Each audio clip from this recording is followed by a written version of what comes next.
आप देख रहे हैं इंडिया टाउन न्यूज, भारत की बात। बिलासपुर ट्रेन हादसे की जांच में बड़ा खुलासा। 4 नवंबर की वो शाम किसी बुरे सपने से कम नहीं थी। जी हां, नमस्कार, स्वागत है आपका इंडिया टाउन न्यूज में। मैं हूं आपके साथ संजना कुशवाहा। बिलासपुर के लाल खदान रेलवे क्षेत्र में अचानक तेज आवाज गूंजी और अगले ही पल चीख पुकार मच गई। कोरबा से बिलासपुर आ रही मेमू पैसेंजर ट्रेन खड़ी मालगाड़ी से टकरा गई। वहीं डिब्बे बिखर गए, लोहे के टुकड़े उड़ गए और स्टेशन के आसपास अफरा तफरी मच गई। हादसे में कुल 12 यात्रियों की जान चली गई, जबकि 19 लोग बुरी तरह से घायल हुए। लेकिन अब इस हादसे की जांच रिपोर्ट सामने आई है और इस कहानी ने एक नया मोड़ ले लिया है। तो क्या है पूरा मामला, देखिए हमारे इस खास रिपोर्ट में।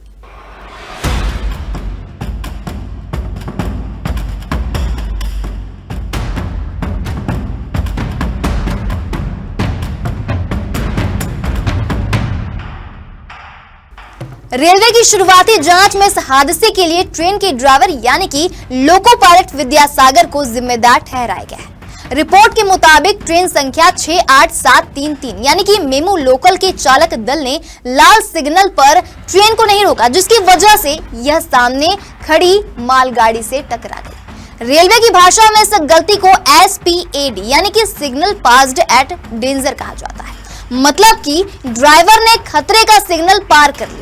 जांच टीम में 5 सदस्य शामिल थे, जिनमें से 3 ने रिपोर्ट पर हस्ताक्षर कर दिए, लेकिन 2 सदस्य जो थे वो सिग्नल और टेलीकॉम विभाग के अधिकारी, उन्होंने दस्तखत नहीं किया। इससे जांच में सस्पेंस और बढ़ गया है कि आखिर तकनीकी गड़बड़ी की संभावना को क्यों नकारा गया। तो वही रेलवे अधिकारी की शिकायत पर तोरवा थाना पुलिस ने गैर इरादतन हत्या का केस तो दर्ज कर लिया है, यानी कि माना गया है कि ड्राइवर की लापरवाही से यह बड़ा हादसा हुआ। हालांकि ड्राइवर विद्यासागर खुद इस हादसे में जान गंवा चुका, लेकिन जांच और जिम्मेदारी का सवाल अब भी बाकी है। जांच रिपोर्ट में खुलासा हुआ है कि विद्यासागर को सिर्फ 1 महीने पहले ही पैसेंजर ट्रेन चलाने की अनुमति दी गई थी। इससे पहले वह केवल मालगाड़ी चलाते थे, यानी कि यह उनका शुरुआती पैसेंजर रन था। और ऐसे में सवाल उठ रहा है कि क्या उन्हें पर्याप्त ट्रेनिंग और सुपरविजन मिला था। रेलवे यूनियन से जुड़े अधिकारियों का कहना है कि मेमू ट्रेनें तेज होती हैं और सिग्नल कंट्रोल बहुत अहम होता है। ऐसे में अगर नया ड्राइवर हो तो साथ में सीनियर की मौजूदगी जरूरी होती है। तो वह रिपोर्ट में साफ लिखा गया कि तकनीकी गड़बड़ी नहीं मिली, लेकिन 2 अधिकारियों के साइन ना करने से यह साफ नहीं हो पा रहा है कि सिग्नल सही से काम कर रहा था या नहीं। प्रत्यक्षदर्शियों का कहना है कि ट्रेन की रफ्तार सामान्य थी, लेकिन टक्कर से ठीक पहले यह तेज हॉर्न सुनाई दिया। इससे यह शक भी गहरा हो गया है कि शायद ड्राइवर को आखिरी वक्त में खतरे का एहसास हुआ हो, लेकिन तब तक बहुत देर हो चुकी थी। यह केस अब CRS यानी कि commissioner of railway safety team को सौंप दिया गया है। CRS की जांच रिपोर्ट भी यह तय करेगी कि हादसे की असली वजह आखिर क्या थी। क्या वाकई ड्राइवर ने सिग्नल तोड़ा था या फिर सिग्नल सिस्टम में ही कोई तकनीकी फॉल्ट था। रेलवे सूत्रों के मुताबिक CRS टीम लोको पायलट की विजिबिलिटी, ट्रेन की स्पीड, सिग्नल रिकॉर्ड और ब्लैक बॉक्स डेटा की जांच करेगी।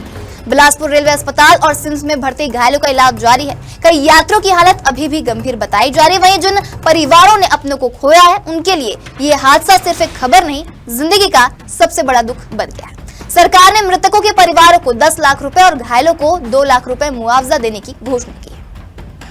तो कुल मिलाकर बिलासपुर ट्रेन हादसे की कहानी अब भी अधूरी है। रेलवे की शुरुआती रिपोर्ट ने एक ड्राइवर को जिम्मेदार ठहराया, लेकिन कई सवाल अब भी अधर में लटके हैं कि क्या सिग्नल वाकई में काम कर रहा था, क्या विद्यासागर को पर्याप्त ट्रेनिंग मिली थी, और क्या यह सिर्फ एक मानव गलती थी या इसके पीछे सिस्टम की खामी छिपी है।